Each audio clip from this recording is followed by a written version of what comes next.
बिस्मिल्लाहिर्रहमानिर्रहीम। रब्बि ज़िदनी इल्मा। अस्सलामु अलैकुम रहमतुल्लाहि व बरकातुहू। सबसे पहले मैं अल्लाह ताला का शुक्र अदा करता हूँ और अल्लाह ताला से दुआ करता हूँ कि आप सब खैर खैरियत से होंगे। इसके अलावा तमाम यूट्यूब सब्सक्राइबर का शुक्रिया अदा करता हूँ कि जो इस टीचिंग लर्निंग प्रोग्राम को जारी रखने में मेरी हौसला अफजाई कर रहे हैं। इसके अलावा उन तमाम व्यूअर्स से मैं गुजारिश करता हूँ कि जो इस चैनल को, इन लेक्चर्स को देख रहे हैं और इस चैनल को अब तक सब्सक्राइब नहीं किया, वो काइंडली इस चैनल को सब्सक्राइब करें ताकि ये टीचिंग लर्निंग प्रोग्राम में जो है वो जो सिलसिला है वो जारी रहे। आज का जो टॉपिक हम डिस्कस करने जा रहे हैं वो न्यूमेरिकल जो बेस करता है लिमिटिंग रिएक्टेंट पर। लिमिटिंग रिएक्टेंट को हम किस तरह आइडेंटिफाई करते हैं।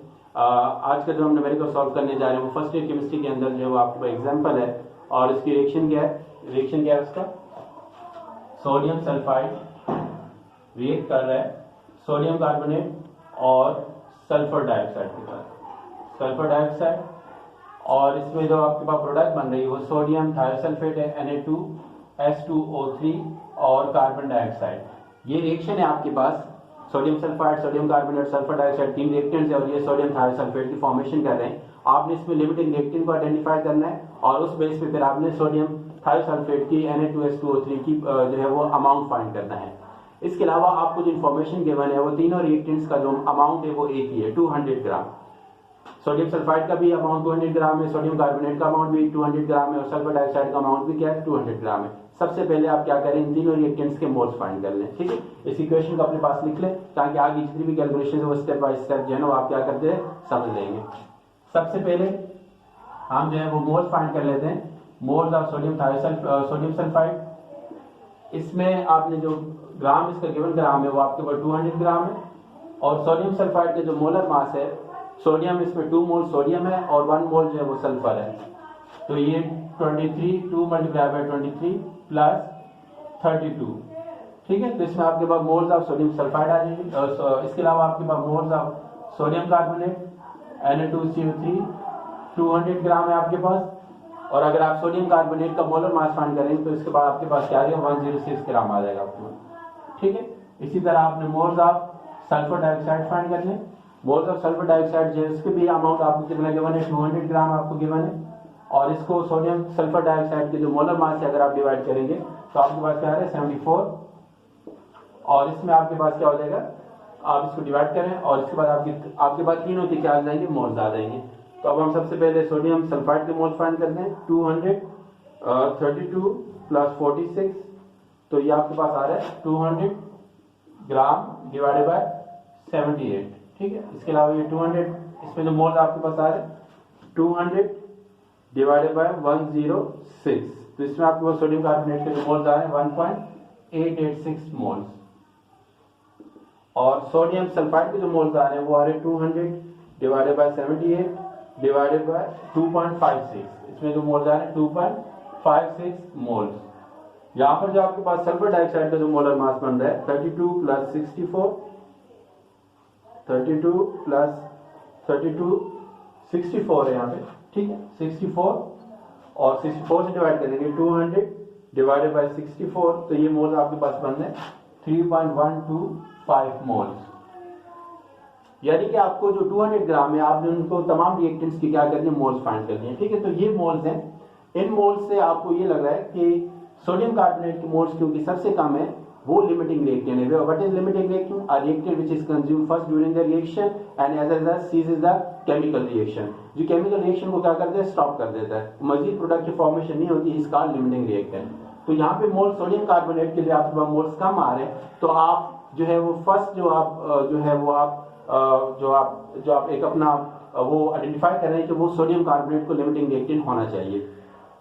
इसके लिए हमें सबसे पहला मेथड तो ये कंफर्म करना होगा कि क्या वाकई में सोडियम कार्बोनेट अगर लिमिटिंग रिएक्टेंट है तो उसको पहले कंज्यूम हो जाना चाहिए, और ये जो मोल्स हैं सल्फर डाइऑक्साइड के और सोडियम सल्फाइड के जो मोल्स हैं वो क्या होने चाहिए, वो एक्सेस में अवेलेबल होने चाहिए। तो इसको हमें कंफर्म करने के लिए हमें क्या करना होगा, पहले सोडियम कार्बोनेट और सोडियम सल्फाइड के दरमियान जो है वो करना होगा कि इनमें से किसके मोल एक्सेस में गिवन है और किसके मोल जो है वो मिनिमम है। इसके अलावा फिर हमें सोडियम कार्बोनेट को कंपेयर करना होगा सल्फर डाइऑक्साइड के साथ कि क्या सल्फर डाइऑक्साइड के मोल एक्सेस में गिवन है, अगर एक्सेस में गिवन होंगे तो डेफिनेटली सोडियम कार्बोनेट क्या होगा, लिमिटिंग रिएक्टेंट होगा, और अगर जो सल्फर डाइऑक्साइड के मोल मिनिमम है तो वो क्या होगा, वो फिर सोडियम कार्बोनेट जो है वो लिमिटिंग रिएक्टेंट नहीं होगा। ये हम इस तरह आइडेंटिफाई करेंगे लिमिटिंग रिएक्टेंट को।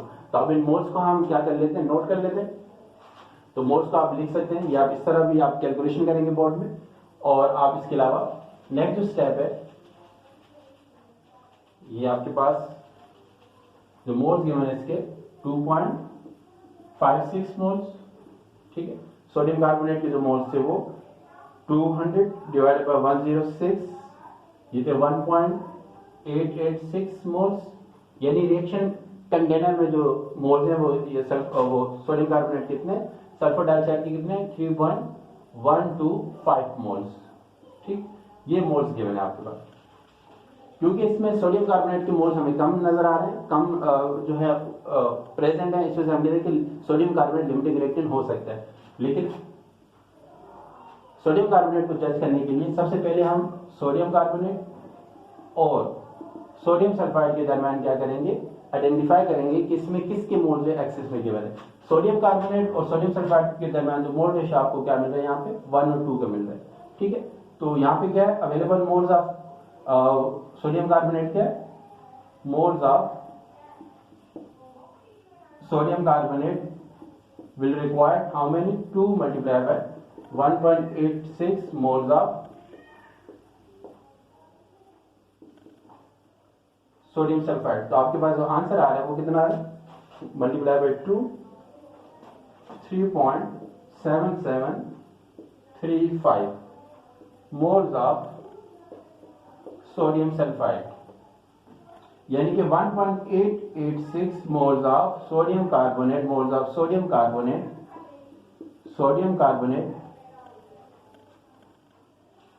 1.886 मोल्स ऑफ सोडियम कार्बोनेट जो है उससे जो है वो रिक्वायर्ड कितने सोडियम सल्फाइड के 3.776 मोल रिक्वायर्ड है कंप्लीट कंजप्शन के लिए। लेकिन अगर आप देखें ये रिक्वायर्ड है और अवेलेबल कितने 2.56, अवेलेबल 2.56 है, रिक्वायर्ड इतने, तो इसका मतलब है कि सोडियम सल्फाइड के मोल जो है वो एक्सिस में नहीं है, बल्कि एक्सिस में मोल किसके हैं, सोडियम कार्बोनेट के।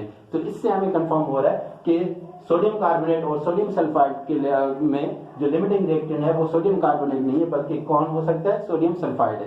तो सोडियम सल्फाइड से कंपेयर करने से हमें कंफर्म हो रहा है कि सोडियम कार्बोनेट लिमिटिंग रिएक्टेंट नहीं है, ठीक है। अब हम इसको कंपेयर करेंगे किससे, सल्फर डाइऑक्साइड के लिहाज से। तो सल्फर डाइऑक्साइड के लिहाज से भी आप ऐसे ही कंपेयर करेंगे। इसमें कैसे करेंगे आप कि सल्फर डाइऑक्साइड 4 और इसको आप 4 से मल्टीप्लाई करेंगे, यहां पर भी आपके पास मोल्स आ जाएंगे। सल्फर डाइऑक्साइड तो आप multiply 4 multiply by 1.886 7.544 moles of sulphur dioxide, यानी कि 1.886 मोल्स ऑफ सोडियम कार्बोनेट को 7.544 मोल्स ऑफ सल्फर डाइऑक्साइड जो है रिक्वायर्ड है कंप्लीट कंजप्शन के लिए, मुकम्मल तौर पर कंज्यूम करने के लिए। लेकिन सल्फर डाइऑक्साइड के अवेलेबल मोल्स कितने 3.125, यानी कि सल्फर डाइऑक्साइड के मोल जो रिएक्शन वेसल के अंदर है वो क्या है, जो है वो मिनिमम क्वांटिटी में मिनिमम है, यानी लेसर मोल्स है और रिक्वायर्ड जो है वो ज्यादा है। तो इससे भी हमें कंफर्म हो रहा है कि सोडियम कार्बोनेट जो है वो एक्सिस में प्रेजेंट होगा रिएक्शन कंप्लीशन के बाद as compare to sulphur dioxide के। तो हमें कंफर्म होगा कि सोडियम कार्बोनेट जो लिमिटिंग रिएक्टेंट नहीं है। अब अगर नहीं है तो इसके बाद हम क्या करेंगे, सोडियम सल्फाइड और सल्फर डाइऑक्साइड पे सबसे कम मोल सोडियम कार्बोनेट के थे, उसके बाद है सोडियम सल्फाइड के। अब सोडियम सल्फाइड को कंफर्म करेंगे कि क्या सल्फर डाइऑक्साइड के लिहाज से इन दोनों में से लिमिटिंग रिएक्टेंट कौन सा है। सोडियम कार्बोनेट तो लिमिटिंग रिएक्टेंट नहीं है, वो हमने फाइंड कर लिया। अब हम क्या फाइंड करना चाहेंगे कि सोडियम सल्फाइड और सल्फर डाइऑक्साइड में लिमिटिंग रिएक्टेंट कौन सा है, ठीक है। तो इसमें आप क्या करेंगे, sodium sulphide and sulphur dioxide, इसमें मोल रेशियो क्या है 2 और 4 का है। तो इसमें मोल जो है उसमें आपके पास सोडियम सल्फाइड के मोल्स कितने हैं 2.56 मोल्स ऑफ सोडियम सल्फाइड और इसमें 2.56 मोल्स ऑफ सल्फर डाइऑक्साइड, ठीक है। तो इसमें आपके पास क्या आ जाएगा answer,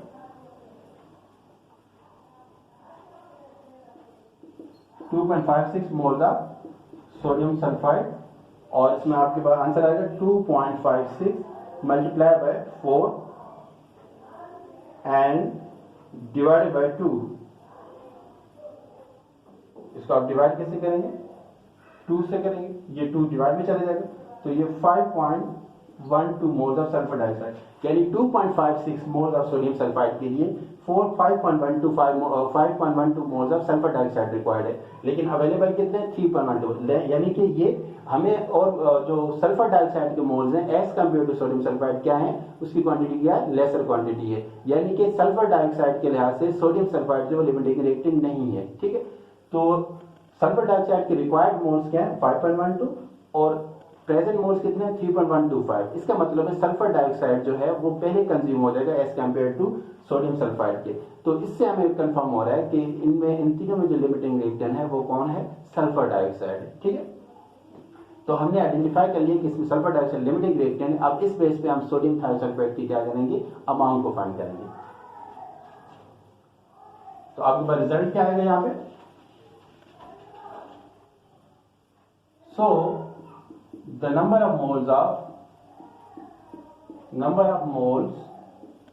of sulfur dioxide is lesser as compared to other two reactants,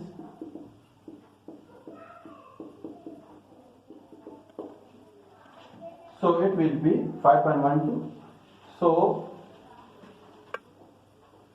reactants, so therefore it is the limiting reactant, it is the limiting reactant. ठीक है, so the number of moles of sulfur dioxide is lesser as compared to other two reactants, it is the limiting reactant. ठीक है, तो sulphur dioxide में limiting reactant. अब इस base पे आप क्या करेंगे, सोडियम थायोसल्फेट के अमाउंट को फाइंड करेंगे। ठीक है, तो आप कैसे फाइंड करेंगे, बिल्कुल मास मास जो स्टोइचोमेट्रिक रिलेशनशिप है वही अप्लाई करेंगे। ठीक है, तो इसमें आप क्या करेंगे,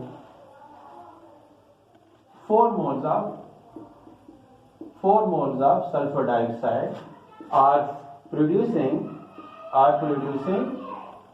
3 moles of Na2S2O3. So 3.125 moles of sulfur dioxide will produce how many, 3 moles divided by 4 moles multiplied by 3.125 moles। ठीक है, तो ये आपके पास आंसर क्या आएगा, 3.125 मल्टीप्लाई बाय 3 डिवाइडेड बाय 4, तो इसमें 2.343 मोल्स ऑफ Na2S2O3। अब Na2S2O3 के मोल्स आ जाए तो आप जो है वो मोल्स का फार्मूला यूज करके सोडियम थायोसल्फेट का अमाउंट फाइंड कर सकते हैं। ठीक है, वो कैसे आप फाइंड करेंगे, amount of Na2S2O3 equal to 2.343 moles multiply by molar mass of